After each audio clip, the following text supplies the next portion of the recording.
talk to biotechnologists who, by the way, really have a utopian take on this. Now, there is lots of money involved now, but they really believe that science is the answer and can be the answer to a lot of these problems. I sat next to a guy at dinner a couple months ago who told me that his company in San Diego has a countermeasure for alcohol. I have no idea verifying this just happened, but that the reason they can't get it through is because of insurance. You know, one of the treatments that's supposed to be very effective is acupuncture on your ears. Your ears. Yeah. See if you can find it. I've read about this, that there's like a 90% remission that one guy's been able to achieve through acupuncture on your ears. Like, what? Like, hey, whatever works, but is this real? Acupuncture specifically a specialized ear technique called Solomon auricular allergy treatment is being explored by integrative practitioners to help manage and potentially achieve remission for alpha-gal syndrome, though it's not yet a standard medically proven cure. How it works for alpha-gal. Targeted ear points.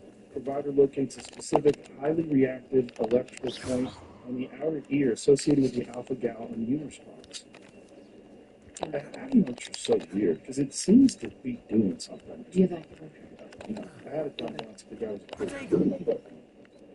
I feel like acupuncture is so old and comes from such a long history of experiences. I have acupuncture. Yeah. It just seems like anytime I go for anything, someone will speak to me, which I'm understanding of. I go to the acupuncturist.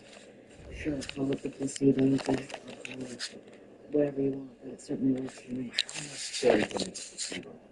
I think a lot of that really old stuff we like to dismiss because we like petroleum-based pharmaceutical drugs. That's what the doctor gives us as standard of care. I have a feeling there's a lot of real. It's been around too long for them to just keep faking it. I mean, if it works, it works. Yeah. Right? Well, if it turns out that this ear technique actually, puts alpha on which maybe people will take that stuff more seriously and start using acupuncture for other risks. Because I know a lot of people swear, and I discovered it, but maybe that's just me being ignorant. Definitely. Speaking of ear acupuncture method called the Solomon auricular allergy treatment, shows that the reported success rate is about 85 to 96% for putting alpha-gal syndrome symptoms into remission. That's pretty crazy. Yeah. I don't know who did the study, what. I like it. I like that that's out there because I always feel like the acupuncturists are sidelined because they used the medical insurance military industrial complex. Stays in your ear for 3 to 4 weeks. Oh, wow. It's secured with a small adhesive bandage. Hair thin stainless steel needle. Huh.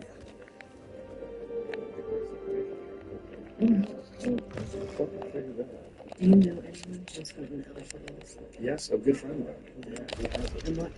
He's become deathly allergic or deeply allergic? Well, I mean, that's shown by the reps. So he got over it and started eating meat again, and then it came back with a vengeance. It came back even worse than it was before. So it went into remission, and then it came back. And, he's really, tightened up his diet and done everything. One thing that really helped him was plasmapheresis. Do you know what that is? It's, they take your blood, and they filter out the plasma and replace it. Yeah, I had it done for fun, just to see what it feels like. And you get really tired the next day. That's one thing. But then the day after that, oh my God, you feel amazing. You feel like you've just lost 20 years of age. Like, it really feels incredible. You have so much energy. It's really odd. Whatever it is, it's doing something. But people that have autoimmune issues, people that have allergies, people that have a lot of different weird things, apparently they have some great responses from that. But my friend, he struggled with a bunch of different things, getting his blood work and lab work done. He was also in the military and spent a lot of time overseas, and one of the things that he found out is PFAS, these forever chemicals that you get from plastics. He's got burning plastics. well, it's not just that, it's also just hot water. So, like, they take these bottles of plastic bottles of water in cases, and they've got them sitting out in the sand, in the sun, in Afghanistan and out in Iraq. And that's the water supply. So they're drinking this water that's been sitting out in the sun that's leaching these plastic bottles. So he found out that his PFAS levels are off the charts. And it's because, he was deployed overseas all these years drinking that water. See this? Those PFAS chemicals? I just saw this come out. How tested it's been, but someone's figured out a way to get almost all of it Out of the water, yeah, but not your body. well. That's all it's getting most of this stuff. Right, but the problem is once it gets in your body, that's the problem. Scientists, because my friend still had, Evan has it in his body. Scientists have developed clever new way to trap forever chemicals in water using nano-sized cages that lock onto PFAS molecules. Under the current methods, this approach can capture short-chain PFAS, the hardest type to remove. Tests show that it can eliminate up to 98% of the pollutants and still work after multiple uses. The discovery could lead to more effective water filtration systems worldwide. Well, that's good news. Science, technology. Yeah. Do it use it can help you or harm you. Sure. And there's some brilliant people out there that are figuring out ways to mitigate all the stupid things that we do. But people, there's the whole new creeping up of new diseases emerging and sort of like into pockets of the country and feeling like the CDC or the HHS has no real lid on it or no real explanation. I think kind of seriously undermines the general wellness of the nation. Oh, for sure. But that was a big problem with COVID, is that this feeling of the fear and anxiety affected people's immune systems as well. Affected their depression level, affected their happiness, like just their overall feeling of anxiety. How much of an effect just the cortisol boost, all the different things that are happening that's stressing out your body because of that pandemic that we don't even consider as being part of that experience. I think also when okay, look, can I give you an anecdote? Because this comes to mind about what you're saying is like the idea that it's uncertain, okay, and uncertainty is and even worse is when you're uncertain about something you've been told is true, but you're like, I'm uncertain. That is like an even more anxiety maker, right? One of the things that's stunning to me is how the CDC and the WHO, they're supposed to be these pillars of sort of the North Star of, public health. At least they certainly were when I was a kid. You really looked up to these organizations, okay? COVID happened. The WHO and the CDC issue, they're tweeting 3 months into the pandemic. COVID was airborne. Not is in capital letters. I have a copy of the tweet in the book because no one really believes this unless they see it, okay? COVID was airborne. COVID was airborne. That is how we all got COVID. It makes something incredibly pandemic, okay? Instead, they said, you get COVID from like touching surfaces. We're all like out buying Lysol. The CDC went into a partnership with Lysol. Lysol disappeared from the supply chain. We now know that's actually called thermite transmission. It's the scientific term for getting something off the surface. We now know that 1 in 10,000 cases of COVID was transmitted from a surface. How can they have gotten it so wrong is a question everybody should be asking. And the explanation, because by the way, the WHO didn't change. They kind of quietly, about 9 months later, started saying COVID was airborne, same as CDC. They never said, look, we're really sorry, we made a serious mistake. And here's why. And I called both the CDC and the WHO looking for an explanation and asking them why they never made an apology. And no answer. And I think that's what they're talking about, part of raising cortisol levels. And by the way, I don't think it was nefarious. They literally didn't know. Or they had their panel of experts disagreeing to such an extent if they just went with not wearing masks, just I had to report that in the book because that is. You just start thinking about profit motives. I mean, if I had to guess, it's convenient to have a partnership with them. I don't have any reason to believe that they're like, let's save this form of transmission and partner up with Lysol. But certainly if you're Lysol, you're gonna probably go, hey guys, let's partner together. Mm-hmm. But you know, it disappeared from the supply chain. I remember trying to buy Lysol and not being able at Target. And it's just been hand sanitizers everywhere. Everyone's squirting that stuff. Now it turns out hand sanitizer is just not good for you. Absolutely, and I still see people using hand sanitizer all over the place. Like in corporate places. It's really bad. Yeah, because your skin is so delicate, and you're taking this stuff that just nukes all of your skin flora, and you're just wiping your hands with it and rubbing it all over your house. That's not legal. There's nothing good about that. Wash your hands with fucking soap. Use some soap or not. Don't worry about it. It seems like the common sense part of health is kind of gone out the window. I saw this article the other day, which was talking about how kids our age. You remember, like, I went to a play. I grew up in rural Connecticut, and like the playground was like dirt, right? They were like monkey bars, dirt. You know what I mean? You're like, they're dirty. Right? Yeah. And now it's like fake, whatever that stuff is. You know. And this scientific study that I came upon when I was working on this was like that actually that dirt is really good for you. Right? Like surprise, surprise, we've evolved. Yeah. We have evolved by, dealing with dirt. Well, that's why kids are always putting things in their mouth and touching things. Like, it's actually probably good for them to be exposed to all these different bio things, different, whatever it is, bacteria and germs, but it strengthens your immune system. It's kind of common sense too. Yeah. Like the pacifier when you're getting new mom, and it's like if it goes on the floor, it's not like, I mean, it's kind of gross, but 3 seconds, then it's fine. That one's probably not so good. Well, a certain amount of exposure to strengthen your immune system. And kids that are just living in these environments, you gotta think that they have an atrophied immune system. Their immune system's not having a battle with stuff. What's here? Luma. Experts that have really flawed approaches. I mean, that's what was so interesting writing this book, because I learned so much about biology and about physiology, right? Like, we deal with disease so incredibly differently. There is not this DNA impacts people differently.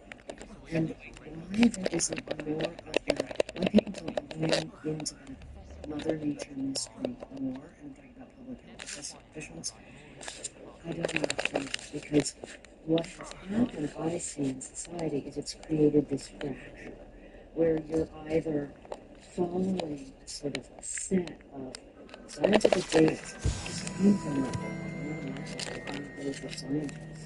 You're either following that, or you're somehow having an alternate narrative that is actually like somehow close. It couldn't be more the opposite.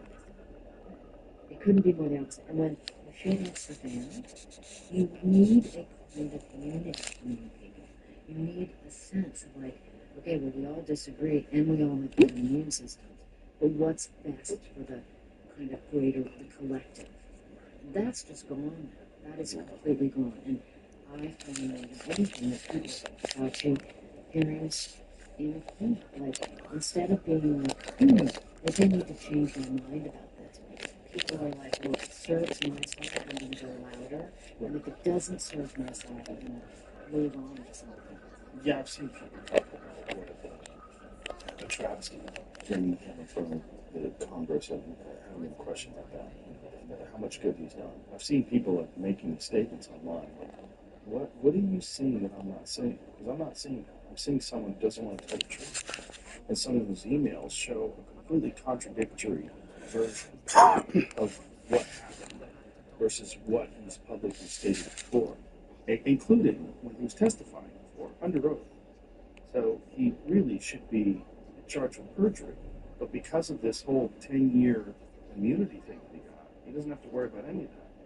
Which is also weird because the immunity, the pardon is supposed to protect you from being prosecuted, but then you're no longer supposed to have the Fifth Amendment. Yes. I mean, those legal things will play out. They will take a lot of time, and that will go on. What I also want to know is, because none of these things happen in a vacuum, right? And it reminds me a little bit of that phrase, the rats jumped off the Titanic, right, as it was sinking, because I have a little different experience. I have watched different individuals, certainly in the news, and careful of who's changing, because I just want to learn from it. I don't report it. I'm just hiding it. And I'm seeing people kind of decide, maybe now I'll say a little more about Fauci, right? Mm-hmm. Because I do think that people end up having it, they will go where the collective is going, right? If their party starts to turn, okay? And because I don't have read about politics all the way, I'm not involved in this, but it's an observation that's interesting to me. But for this reason in particular, is that why was Fauci in charge? There are other people who are responsible for letting him be in charge. Like, having studied the bureaucracy of what happens in a pandemic, in a biological incident, which this was, there's no reason that he wasn't in charge. It's not doctrine that put him in charge. It was kind of like a group, okay, he'll be in charge. Really, the person in charge is the secretary of HHS. That is the person in charge. In fact, Joe, I was invited to the White House last week. They asked me to come and bring some copies of biological law scenarios. Good. Did you meet with Trump? I met with HHS. I met with the chief technology officer of HHS. And they said in their original email, we're the ones that would be in charge in the event of this kind of thing, which I know from having reported it. So they're in charge. Why did Fauci get to take the torch? Why do you think? I don't know, but it should be looked at. In other words, he will know that he was in charge and he was always. But what I don't understand is in a billion, actually $1 trillion, HHS, by the way, has a budget that's twice the size of the Defense Department. Twice the size of the Defense Department. And it defaulted to Fauci, who was head of NIH, then retired, and then he was just chosen as the president's lead medical. So in other words, a group of people put him into that position. Who are they? Why? What do they have to say about this? Yeah. You see? I'm sure part of it was just they needed someone to take the reins, and he was more than willing to do it, and probably confidently stated how he would handle it and what we're going to do and how to go about it. And didn't those people also have an opinion? What if they saw the Jon Stewart episode where, even if they didn't have an opinion before, why didn't they have an opinion after? And why did everybody just fall into line like sheep? That's really more interesting to me at this point. In addition to the individual being held responsible for obviously misleading the public and creating a conspiratorial situation. Conspiring is simply two or more people working to conceal the truth. Right. It's an actual conspiracy. Well, that's a weird thing, too, that people resist the term conspiracy, and they think it's foolish. It's a legitimate term. I mean, I think when people call other people conspiracy theorists, they should just say they have an alternative narrative. Yeah. That's all that is. But an actual conspiracy is a legal term. Well, not only that, there's a huge amount that you can point to in history where there were really people conspiring. Huge amount of stories. And the reason why it's legally, it's a really difficult situation and it needs to be looked at is because one person, it can keep a secret, right? But when multiple people are involved and a conspiracy is involved, you are actively working as a group to mislead.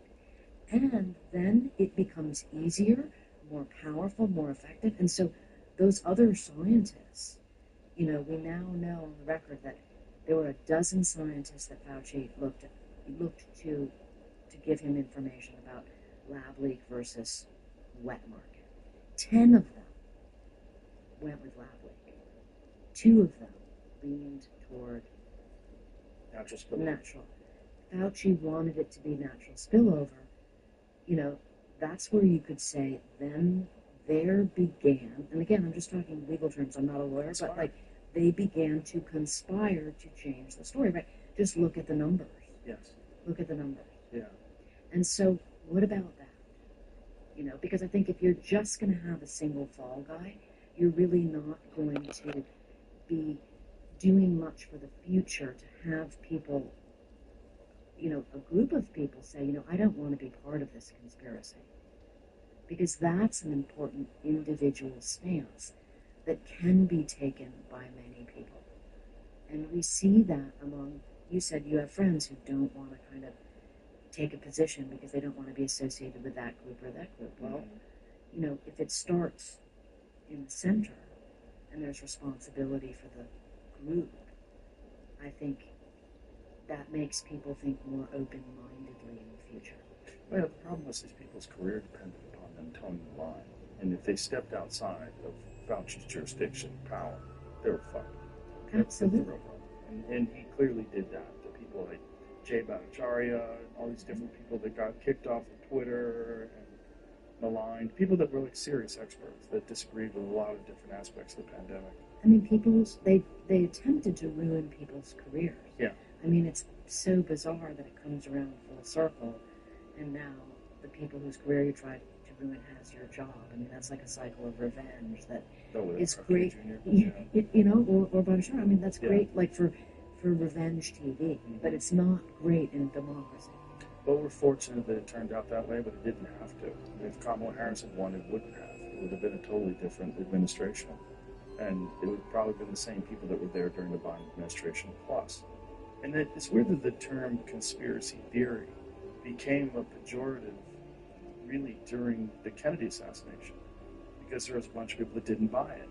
And they got maligned. They got labeled as conspiracy theorists. So then that's when that term became this thing that you would apply to kooks. Because a conspiracy is a real thing. It is. A conspiracy theorist, it's like saying, I'm a murder theorist. Oh, murder. There's no murder. You're a murderer. When was the time you saw murder? You ever seen a murder? Shut up. Why are you worried about that? It's become the same thing. Because people, 100%, you could point to Enron. You could point to the weapons of mass destruction thing in Iraq. There's a lot of conspiracies that have proven to be a group of powerful people who conspire to mislead people. It's a serious charge. And when they take down mafia bosses, they take them down on fraud, racketeering, and conspiracy. Exactly. I mean, it's just a natural thing that people do to protect their own interests, or to make money, or to hide crime, or whatever. It's normal. It's interesting. If you change it around and you say they were conspiring, it doesn't have the same stink, right? Which is essentially what that group of scientists were doing. They were conspiring. We now know from that we have seen revealed by the Senate in the past couple of weeks that this group of scientists were conspiring to mislead. That is, just if you keep it simple on that, you even take the names out. That is a serious. And then you might say, wait, what were they conspiring about? Oh, the origin story of a pandemic, which killed all these people, deprived kids across America of education, normal education for several years, ruined businesses, and kept people from seeing their loved ones. There's also a conspiracy to terrify people, to make it seem like the disease was more deadly than it was. They knew that the infection or the death rate was much lower than what they were reporting. They also knew that it wasn't the infection of kids. And yet they kept saying that kids are dying. They kept saying kids are going to die, kids are going to die. They wanted us to be scared. It's really terrifying. It's a big part of it. Like, how much could have been changed? How much could that pandemic, how much different would it have been if that wasn't the case? if we had approached it the way we understand COVID now, and if they had said, listen, one of the big things is your immune system, and America needs to be aware that we have very nutrient-poor diets, a lot of us, and not taking care of ourselves, and ironically, the thing is, they want you to isolate and stay indoors. Well, outside is how you get vitamin D. You get it from the sun. It's the best method of getting vitamin D, and it's actually good for your immune system to be outside. So you're supposed to be taking care of yourself. You're supposed to be eating vitamins and nutrients. And how many more people would have survived if they had just did that? How much lower would that death rate have been if they had promoted the use of vitamin D along with K2 and magnesium, all these different things, like people need to exercise, need to drink more water, be more hydrated, take care of yourself, get sleep. All these things affect your immune system. And then on top of that, alcohol consumption went way up during COVID because people were locked up at home and they were just getting hammered all the time. I mean, the whole thing, like, it was a real disaster. I mean, like, it was a catastrophe, the way it was handled. But it's really financial for small businesses and restaurants. But do you find that people, like, sort of, it's like denial? Yeah. Yeah, there's a lot of people that don't want to think about it because it was so weird. Like, I every now and then, I watch a lot of fights for my job, and I love it. But I'll watch fights and see the corner people with masks on, and they're screaming with masks on. They pull the mask down, and they're yelling out instructions, and they put their mask back up. And it's so weird to see a bunch of people just walking around with masks on. It's so, that to me is that's a great encapsulation of how chaotic that scene was. Because the masks, so they weren't doing anything good for them, but yet everybody had to have one, and you had to show who was inside by wearing a mask. I sent a video to a friend that were a group chat of this really kooky left group that demands masks, and they had boxes of masks. They're all wearing masks, and they're talking with masks. And then there's this left-wing martial arts class that I follow on Instagram, and they do their martial arts. So they're training, they're doing jujitsu with masks on. Like, this is hilarious. This is so crazy, but they're just committed to it. And I say, what I always said is that the mask is the left-wing MAGA hat. It's a MAGA hat. It's just to let people know that you're a progressive, you're a leftist. I'm going to wear a mask everywhere. Instead of wearing them in these big meetings that they're doing, they're wearing them when they're gathering. It's like, what is this?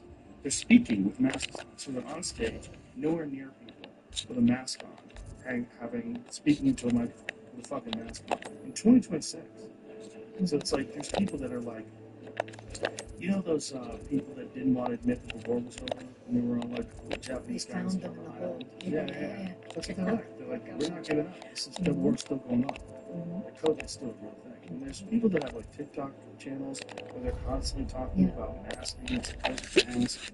So we went into the LA County Department of Building and Safety a month ago, and they had a sign that said, "We know the mask mandate is over, but we strongly encourage you to wear a mask." True story. Well, that's so crazy because what is the name of this organization that you went to? Was the building? Building and Safety. LA Building and Safety. Like where you have to go if you're getting a permit. So these are the experts. And how do they not know the data on masks? Because the data on masks is pretty clear. They don't work. They weren't effective. So if they don't work and they didn't stop the spread, the transmission, or the infection rate, why are you encouraging masks? It's because you're encouraging an ideology. That's what you're doing. So one of the guys I interviewed for the book, Admiral Brett Girard, really interesting guy. He was number 2 at HHS. And do you remember when the cruise ship happened? This was remember that? The super spreader event. Oh, yeah. So Girard, really interesting guy, like first guy in a tiny town in Texas that goes to Harvard. He's a pediatrician. He's seen like kids die. He became head of DARPA bioscientist, like has this very interesting career. Really stand-up guy. He did a lot of interviews with me trying to help me understand this. So, and I was asking him about masks. So after that cruise ship was quarantined, there were 300 and some odd Americans on it that needed to be repatriated. Gerard sends like 2 top-level infectious disease experts in biohazard suits on military planes to bring them back. At this point, we don't know how deadly it is. This is like a couple of weeks into the pandemic. They come back. They're quarantined at a military base in Texas, and Gerard trying to like ease public fear because he's that guy. Like he did not want people to be afraid. He is seen in this news report. All the cruise ship people are like behind the fence in this chain link fence because they're quarantined. And Gerard's like 15 feet over there talking to them, and he doesn't have a mask on. And this is when the first idea of the masks came out. And I asked him, and I said, why didn't you have a mask on? He said, well, first of all, masks, it's not just that masks don't work, it's that you have to be trained properly. Like a mask can work if you have an N95 and it's put on your face and fitted to your face, and it works for 15 minutes. That's what he said. And he said, I have a unique nose and facial shape, so the mask is never going to work on me. So I just stood 50 feet away. Okay? This is the number 2 at HHS. And I said, why didn't you tell us all that? Like, first of all, it's a little levity. You know what I mean? Like that the number 2 guy in right? And then he's the first guy to admit it. That's it. He's answering my phone. Oh, he said, I'm paraphrasing, but he was like, it was the equivalent of like orders from top down. Rebellion. With what we're trying to accomplish. And this was essentially this. And when I asked him more about that, it's like we had so much on our hands that we were trying, like he specifically was trying to deal with 300 quarantined people and trying to prepare, he also had people who were dying in Japan that couldn't get brought back. And so I got the sense from him, he's like a very dedicated public servant, in my opinion. And I could see from interviews with him that in real time, dealing with so much incredible, intense responsibilities. What I take issue with after all the fallout and what I see from Fauci, for example, is that, and again, this is just my opinion, but it seems to be that there are people who are actually really dedicated public servants who, are trying to find a solution, filling the shoes that they are in. And then there's others who are looking maybe more for personal gain. As you said, keep an eye on high places around the school to know there's gobstones. I think one of the most disappointing things that have come out of the review that was sent to me is like somebody like suggesting himself as knowing the rules at a time when people aren't even able to see their dying grandmother. And even though it's less legal, it's more, it speaks more than, are you kidding me? The motivation. Are you really kidding me? You are really. You have your staff campaigning for you to get these huge awards. And I find it really, because, there was a review of the New York Times, in the New York Times example, and, they actually gave it, lo and behold, they gave me this great review, like, you gotta read it. But there's one thing this is the reviewer, so there's one thing I disagree with Annie Jacobson about. She seems to think that, the government is actually filled with good guys. I'm paraphrasing that. But I do believe that, Jeff, because I've interviewed so many individuals for all 8 of my books, more than 100.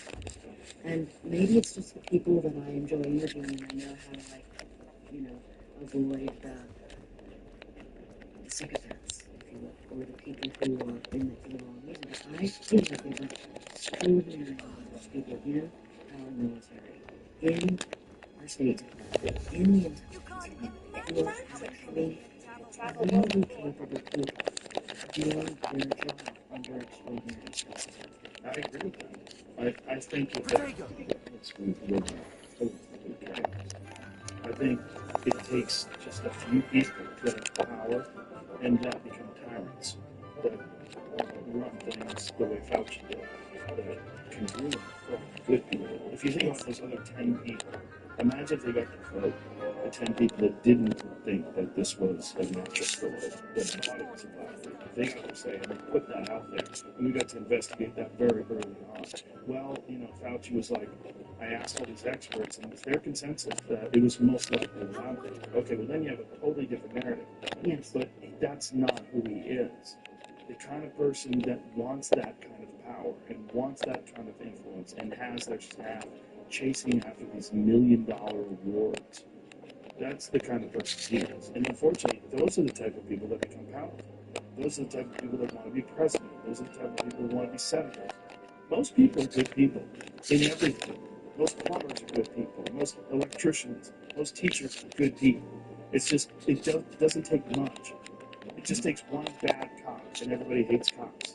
I couldn't agree with you more, and that's why I think that it's really unfortunate that all of the emphasis goes to one person, the whole party then either vilifies or puts that person on the pedestal when you've got all these other people who are really busting their chops. So when you went to the White House and they wanted to talk to you about your book, did they ask you questions like, what should we do? What is your advice? What have you learned? What were those kind of questions?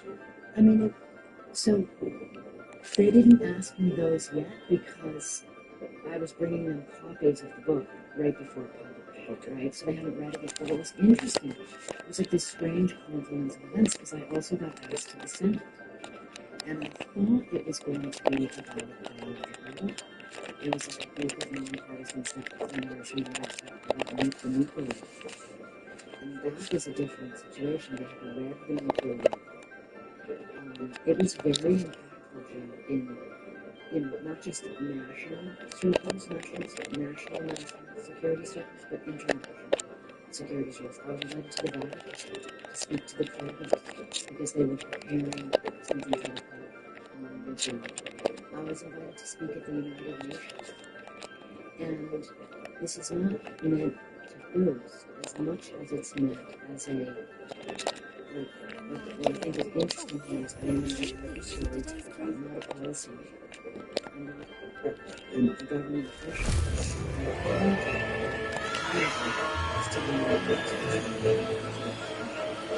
And so if my stories patients including diplomat from Austria on the treaty said to me, you'll do nuclear war. Did something that these subject matter experts have forgotten to do, which is just make sense of what they're doing. And then things become rarefied. And you're going to be esoteric leaders making decisions. I spent the conversation talking about how flawed some of this could be. That's like bad decision making. And I think what the positive would be like, and I know it sounds weird to say information and knowledge is like it is. Because if you have a bit more information about a subject that seems really threatening, I think you can make better judgments about what's going on. Well, sir. So, give these people a book. We're ready. Got a hold of it. Do you have a timeline for turning to them and discussing with them some of the subjects? We see this last week, but we also started earlier last week. And did they ask you any questions about? They just said, we want to read your book because we're thinking about this. And so you just brought them the book and Yeah, I said, I'd be delighted to have them. I got a tour of the ELB. It was very interesting. And it was a short meeting? Yeah. At least you got it into their hands. Mm-hmm. Yeah. We're ready. When you started this versus when you ended the book, how much did it change your perspective? Well,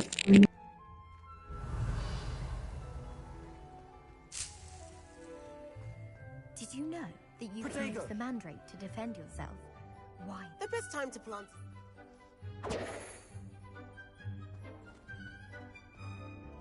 Italy's restorative. Pardon me.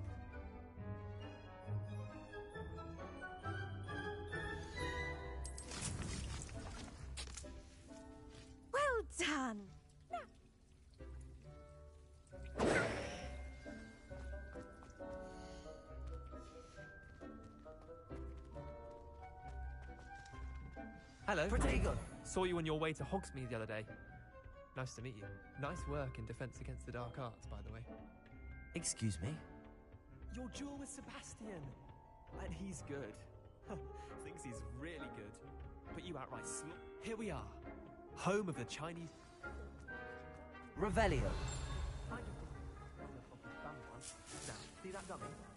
Just toss the cabbage a bit, and they'll do the rest. I'm sorry. What do I need to do? Garlic said she wanted...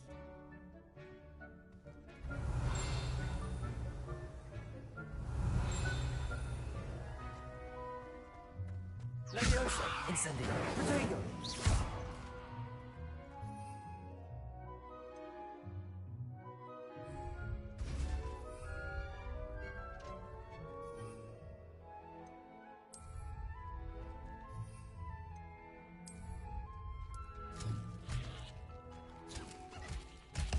Look at that! That'll show them anything they can get their mouths on. Mum planted some in her garden last year. Did say...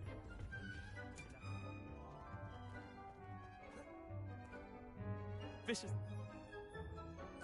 I see. Take your time. I'll see you back in class.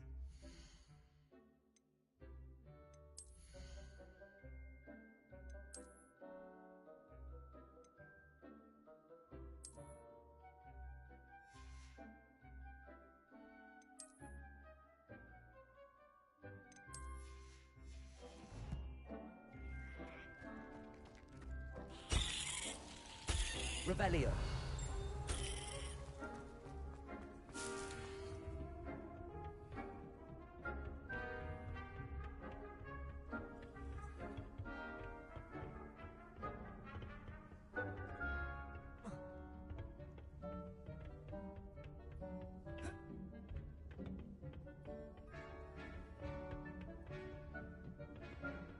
And with that helpful reminder as to why we should always wear our dragonhide gloves, I tended... Magic...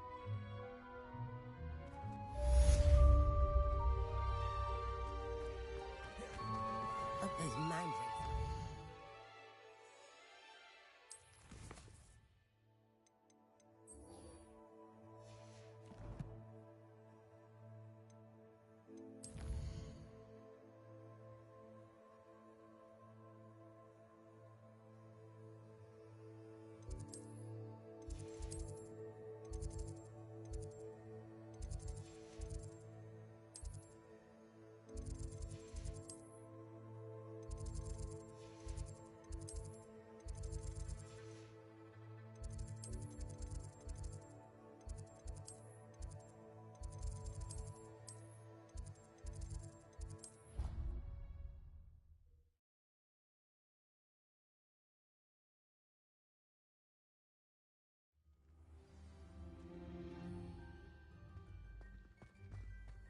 Watch out! It's the Troll Slayer of Hogsmeade.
This could prove dangerous. Revelio.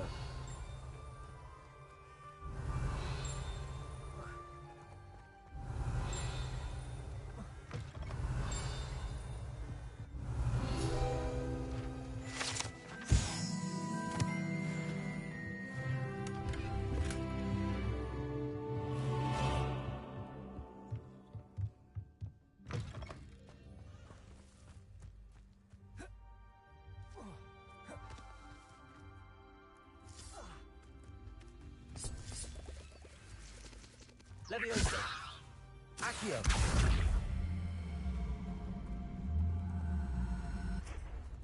Incendio.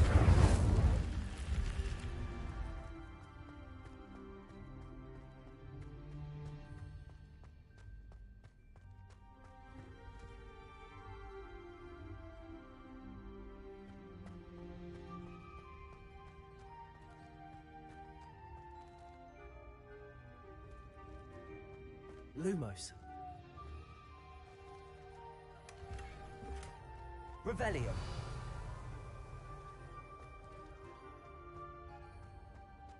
Lumos.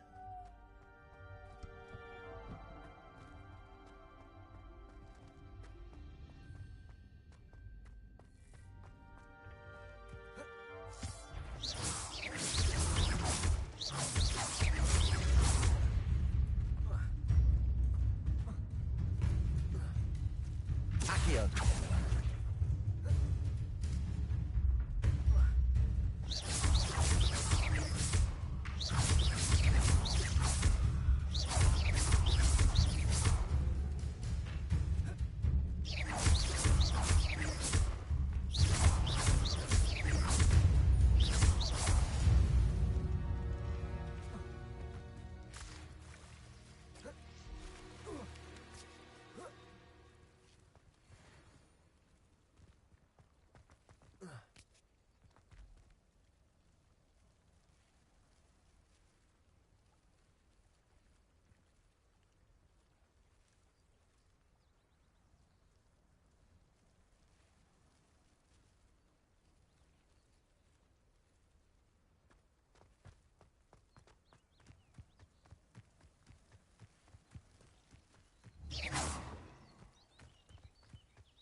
It is good to see you, my friend.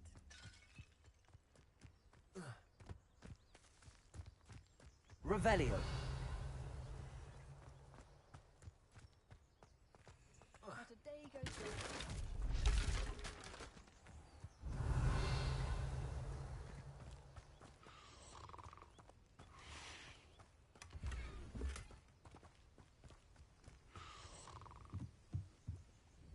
Hello, sir. What do you sell here? Hello, I'm Jalal Semi, and this is my potion shop. I can answer any questions you have about the town.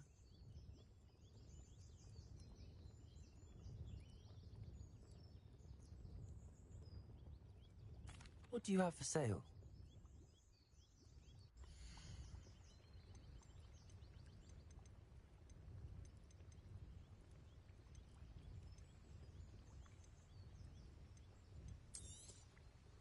I'll have no trouble selling this.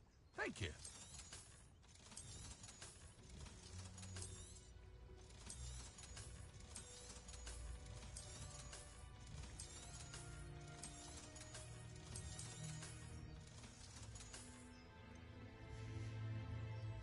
I hope to see you again sometime. Hello, Mr. Semi. What can I do for you? What do you have for sale?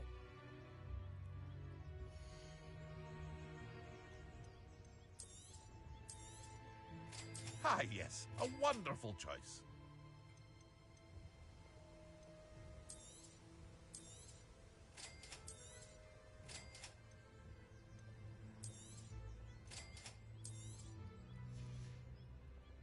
I hope to see you again sometime. Revelio. I never thought Ramrock's loyalists would go this far.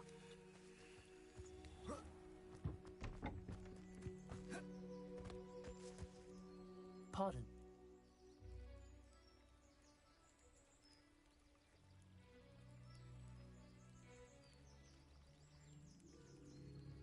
I'm sorry that... Revelio. It was nice meeting you. I wish it had been under better circumstances. Accio. Levioso.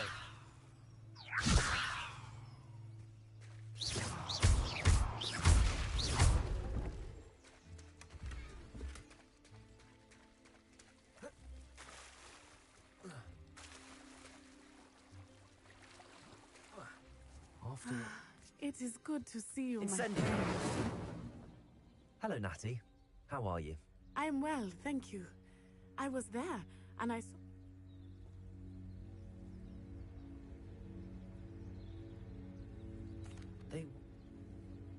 Professor Fig says I have a rare connection to a powerful form of ancient magic.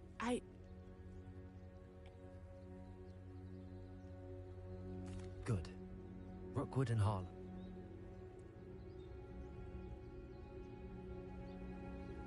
Be on your guard.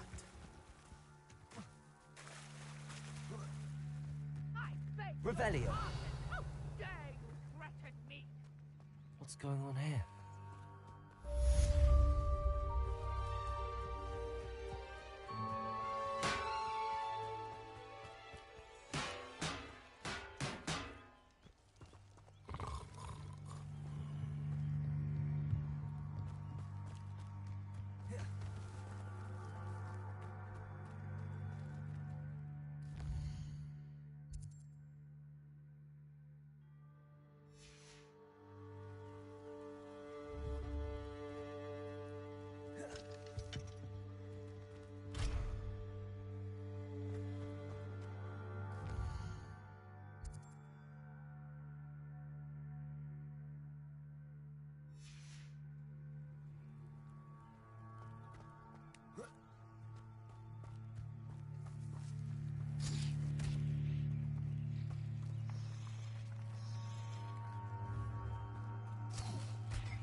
Protego!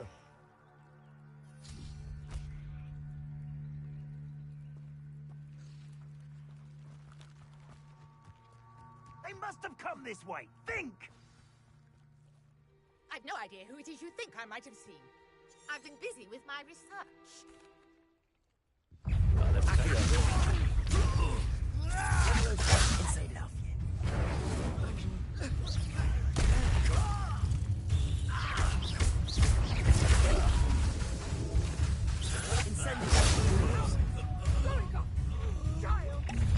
Tell Rookwood to find me himself. I'll watch the light go out of your eyes.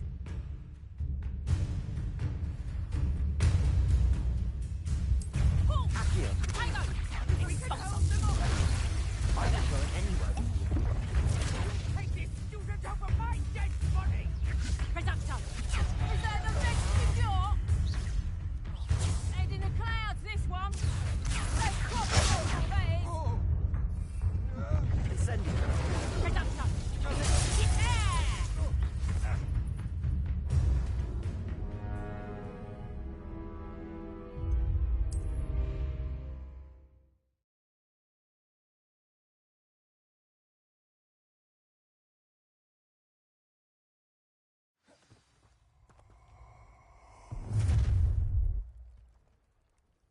I'll watch the light go out of your eyes. Yo there! I'm not going anywhere with you. You take this student over my dead body! Ah, no! Stupid, stop that break! Knew you were still hanging about.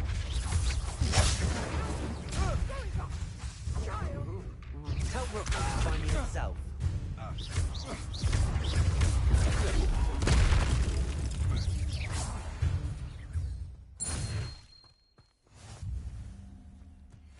Revelio. What on earth just happened? I've never been accosted in such a manner, and so close to Hogwarts.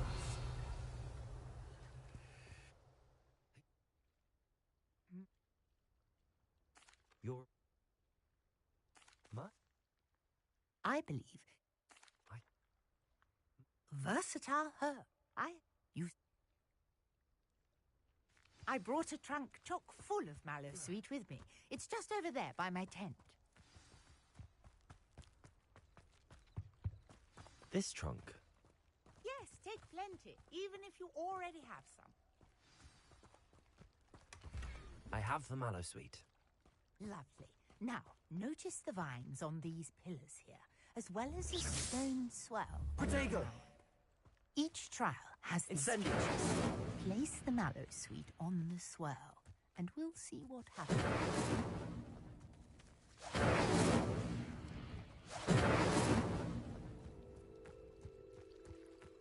Accio!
Incendiary. The vines disappeared. Where are you now? Beard. The flames make the fire sink. I am curious.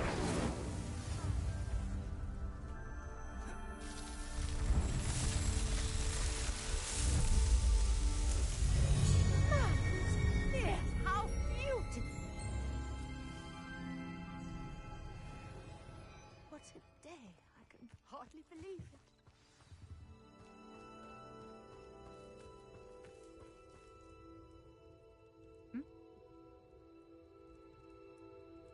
And do be careful out here. Now, I've got what I needed. I shall return.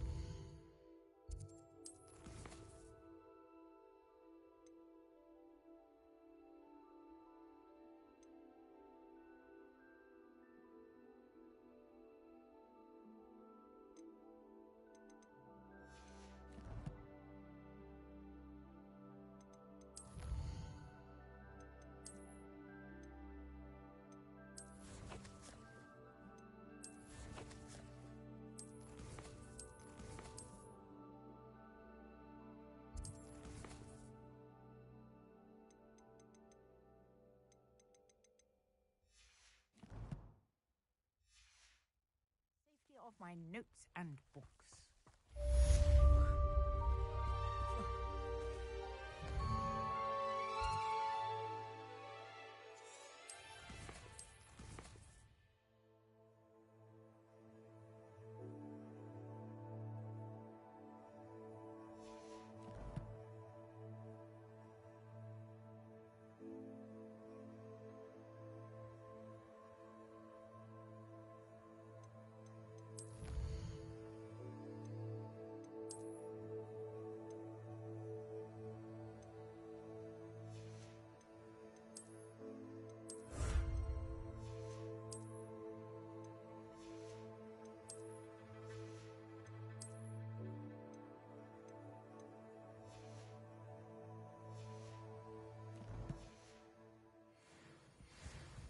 Revelio.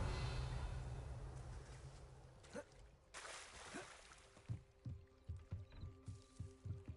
I beseech you for some assistance?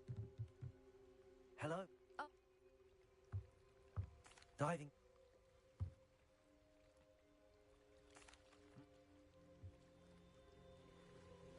I do hope you find the astrolabe. It would mean...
Aurors or someone from the Ministry guarding the school after the incident in Hogsmeade. Professor Black would never allow that. It would make him look completely incompetent, which he is.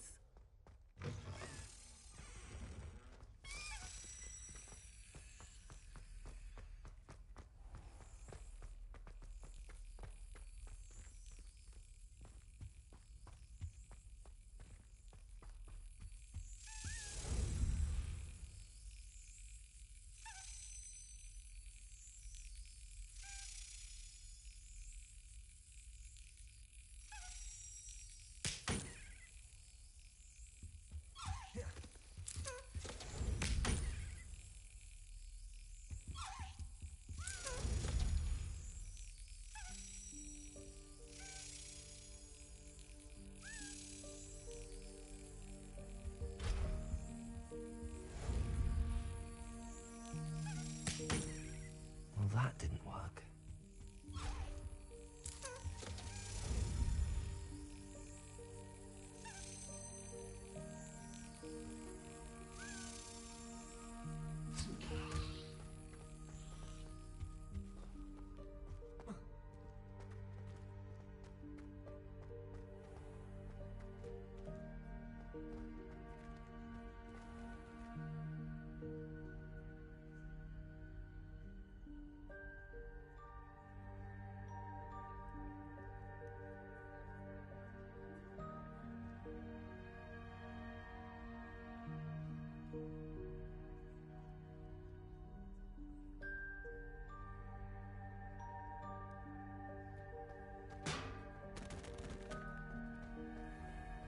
Protego!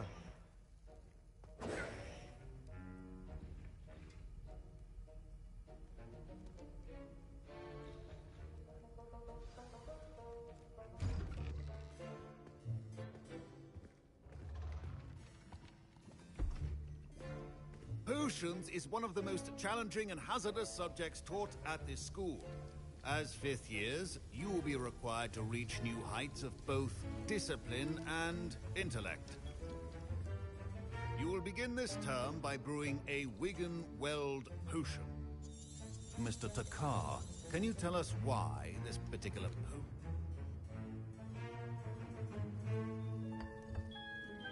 Use a strong, even motion when crushing your ingredients.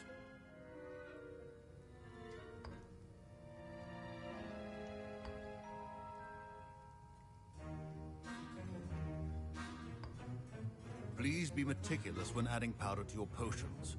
One errant sneeze could be disastrous.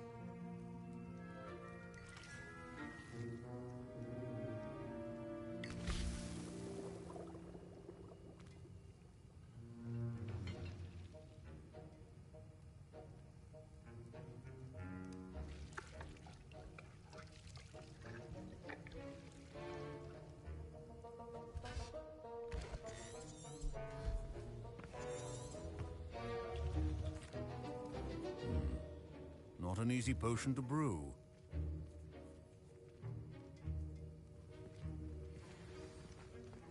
Proficiency and potions are two things that cannot be rushed.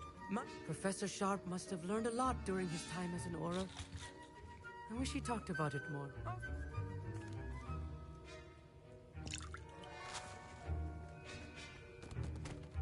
Did I hear Professor Sharp's? He did. You remember me, don't you? I see. Yours.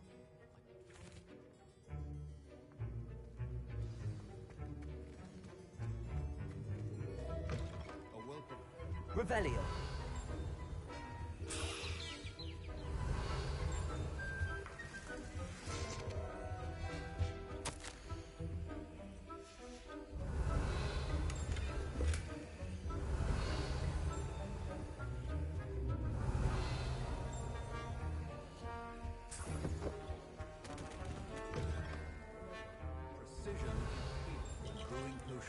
Fine job brewing your first Wiggenweld potion.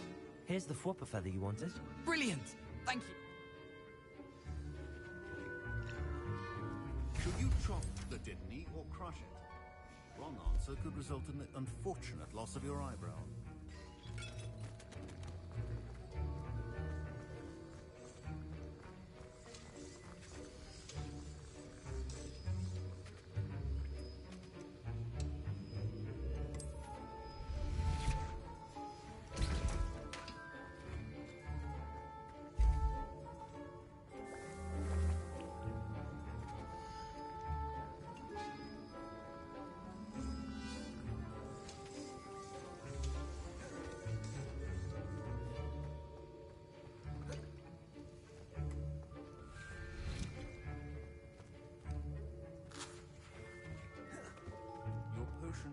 not be that colourless McDowell.